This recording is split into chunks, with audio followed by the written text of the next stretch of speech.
तीरत्रैकान्ते कपित्थः परासनः। भगवान के भक्त ध्रुव जी महाराज पहले महीने के 3-3 दिन छोड़ के कीर्तन पीछे पीछे चल रहा है, कीर्तन में मुग्ध रहिए, कथा सुनिए। एक 3-3 दिन छोड़ के टूटे हुए वृक्ष के फल खा रहे हैं, लेकिन तपस्या चल रही है निरंतर।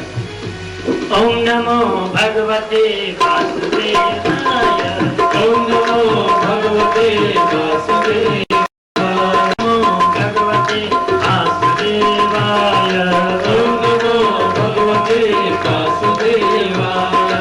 द्वितीयं च तथा मासं षष्ठेर्भिको दिने। और द्वितीय मास में कैसा, दूसरे महीने में अब 6-6 दिन बाद कर रहे हैं, पत्ते का भोजन कर रहे हैं। केवल जो पत्ते हैं वृक्ष के उनको तोड़ लेते हैं और पा लेते हैं।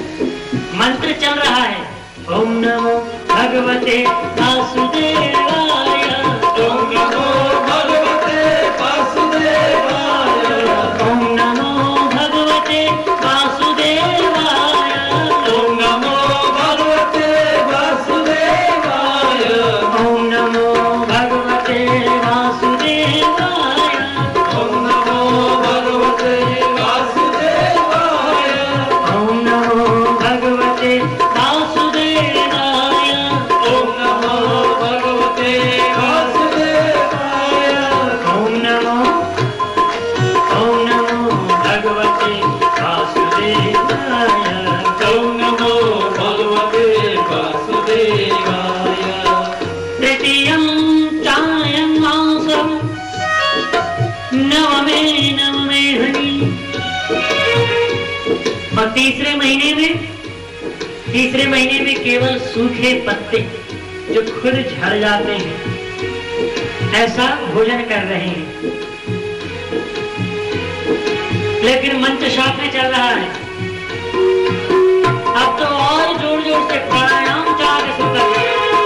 ओम नमो भगवते वासुदेवाय, ओम नमो भगवते वासुदेवाय, ओम नमो भगवते वासुदेवाय, ओम नमो भगवते वासुदेवाय, ओम नमो भगवते वासुदेवाय, ओम नमो भगवते वासुदेवाय, ओम नमो भगवते वासुदेवाय।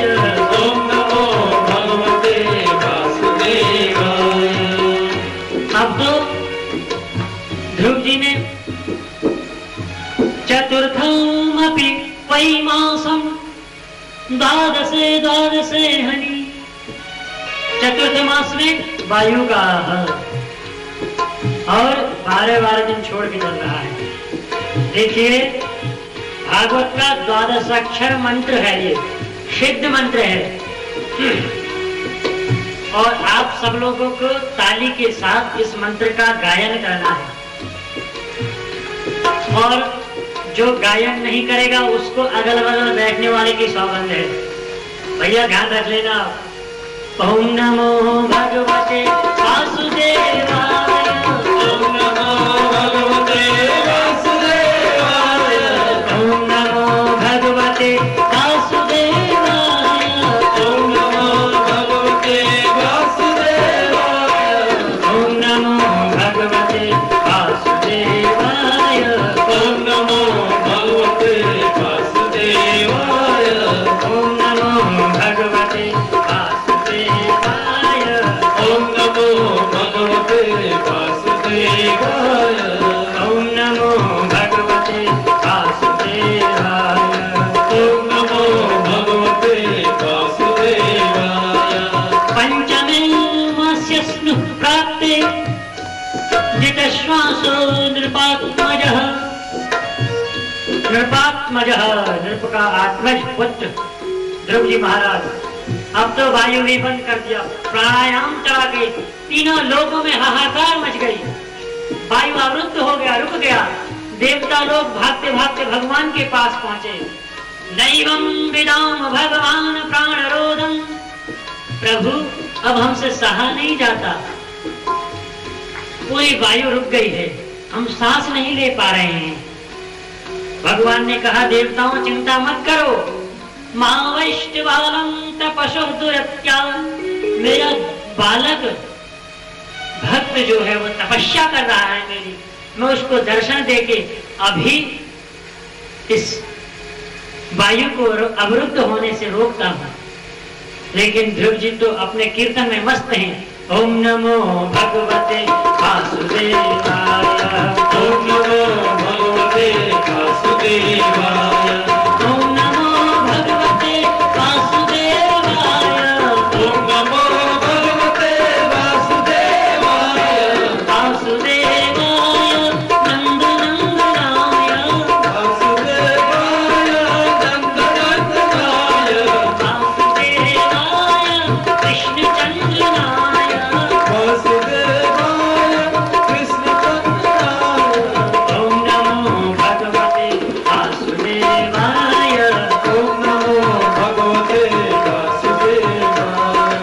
जैसे ही भगवान पहुंचे ध्रुव जी के सन्निकट, ध्रुव जी तो प्राणायाम चढ़ा के भगवान की स्तुति कर रहे हैं, मंत्र का जाप चल रहा है। भगवान कह रहे हैं बेटा मैं प्रकट हो गया हूं, दर्शन कर ले। लेकिन ध्रुव जी ने अपने चित्त में, मन में, हृदय में भगवान की ऐसी छवि बना ली है, उसमें से हटने को ध्रुव जी का हृदय ही नहीं करता। तो भगवान ने ध्यान लगाया ये मेरी तरफ देख क्यों नहीं रहा है। देखो भक्त भगवान की इतनी बड़ी विडंबना है, भगवान सामने खड़े हैं, भक्त दर्शन नहीं कर रहा है, आंखें मूंदे खड़ा है। ध्रुव जी के कैसे भाग गए। अंदर भगवान ने तुरंत चित्त में जो भगवान की आकृति बनी हुई थी उसको लुप्त किया। ध्रुव जी घबरा गए। जैसे आंखें खुले तो सामने जो चित्त में थी सामने प्रकट हुए। बोलो जय श्री कृष्ण। जय श्री कृष्ण। सामने प्रकट हुए हैं तो कितना सुंदर भाव रहा होगा। ध्रुव जी ने सोचा मुझे माँ ने तो ये बताया था कि भगवान प्रकट हो जाए और वर मांगना कि मैं उनके गर्भ से जन्म लूं, लेकिन भगवान प्रकट हो गए तो कहते हैं स्तुति करनी चाहिए। मुझे तो कुछ भी नहीं आता, ये तो बताया नहीं किसी ने, मेरे गुरुजी ने भी नहीं बताया। भगवान उसके भाव को समझ करके अपना शंख भगवान ने ध्रुव जी के कपोल से स्पर्श कराया। कृतांजलिं ब्रह्मयेन कंगुना परस्पर्शः बालं कृपया कपोले। जैसे ही स्पर्श कराया तो ध्रुव जी को सब याद हो गए। वेद वेदांत गीता जितने भी थे सब ध्रुव जी को कंठस्थ हो गए। सरस्वती उनकी वाणी में आके बैठ गई। अब जब जिसके मुंह में सरस्वती का वास हो उसकी स्तुति कितनी दिव्य है। ध्रुव जी ने तुरंत भगवान को प्रणाम करके स्तुति करना प्रारंभ कर दिया।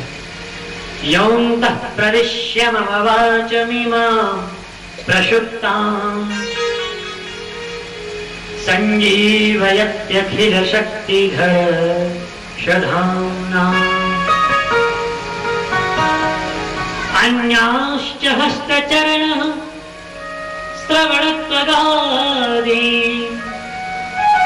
प्राणान्नमो भगवते पुरुषाय तुभ्यम्।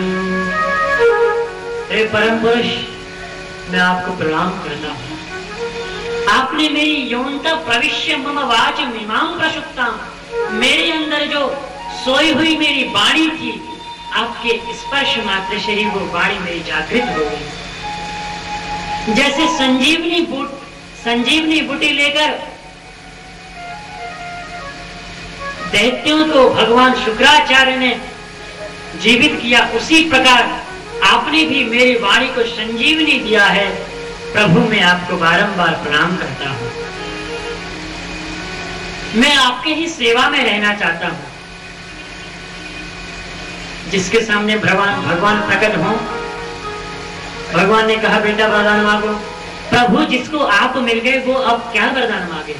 ये तो ऐसी बात हुई जैसे एक गरीब अकिंचन महाराज सम्राट के पास पहुंचे और महाराज कहे बेटा क्या चाहिए तुझे? ब्राह्मण क्या चाहिए तुझे? और ब्राह्मण बोले महाराज मेरे घर में एक गाय है, वो भूखी है, एक बोरा भूसा दे दो। सम्राट के पास पहुंचा है लेकिन मांग क्या रहा है? एक बोरा भूसा। अरे बाप रे, इतना मां की जीवन भर की दरिद्री दूर हो जाए। भगवान के पास पहुंचो और ये साधारण वरदान क्या मांगना? ध्रुव जी ने कहा प्रभु नहीं, मुझे कुछ भी नहीं चाहिए, मैं तो केवल आपकी भक्ति चाहता हूं। नहीं, मैं तुझे 36,000 वर्ष अपने राज्य में राज्य करने की अनुमति प्रदान करता हूं। तू मेरा सदा गुणगान करते हुए 36,000 वर्ष मेरा भजन करता हुआ इस संसार में रहे। और ध्रुव जी भगवान का वरदान पाकर लौटने लगे तो सबसे पहले वही मां पहुंची सामने जिसने ध्रुव जी से ऐसी कटु बात कही थी। कौन? मां सुरुचि। और ध्रुव जी भी कितने सुंदर भाव है। देखो, जिस मां ने कहा, पहले अपनी माता के पास नहीं गए ध्रुव जी, पहले उस माता के पास पहुंचे जिसने भगवान की आराधना करने की बात बताई। और मां से कह रहे हैं मां मैंने भगवान की आराधना की। कैसे की भगवान की आराधना? भगवान से कह रहे हैं ध्रुव जी, अब ध्यान से सुने क्या कहते हैं ध्रुव जी।